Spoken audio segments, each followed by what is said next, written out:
పాతికేళ్లుగా కన్నీళ్లు, అడుగడుగునా రాళ్ళు గుంటలు.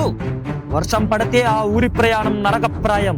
కేవలం 30 కుటుంబాలే ఉన్న చిన్న గ్రామమని గత పాలకులెవరూ పట్టించుకోలేదు. కానీ ఆ ఊరి తలరాతను ఒకే ఒక్కడు మార్చేశాడు. చిత్తూరు జిల్లా బాలేపల్లి. ఈ ఊరి ప్రజలు రోడ్డు కోసం 25 ఏళ్లుగా పోరాటం చేస్తున్నారు.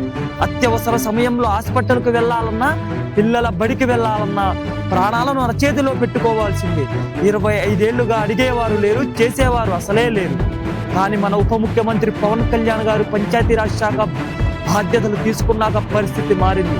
ఆ గ్రామస్తులను బాధలు తెలుసుకున్న పవన్ కళ్యాణ్ వెంటనే నిధులు మంజూరు చేయించి నేడు అద్దం లాంటి తారు రోడ్డును సాకారం చేశారు. అభివృద్ధి అంటే పెద్ద పెద్ద నగరాల్లోనే కాదు, మారుమూల పల్లెల్లో కూడా ఉండాలని నిరూపిస్తున్నారు మన పవన్ కళ్యాణ్. 25 ఏళ్ల కన్నీళ్లు ఆనంద బాష్పాలుగా మార్చిన పవన్ కళ్యాణ్కు హ్యాట్స్ ఆఫ్.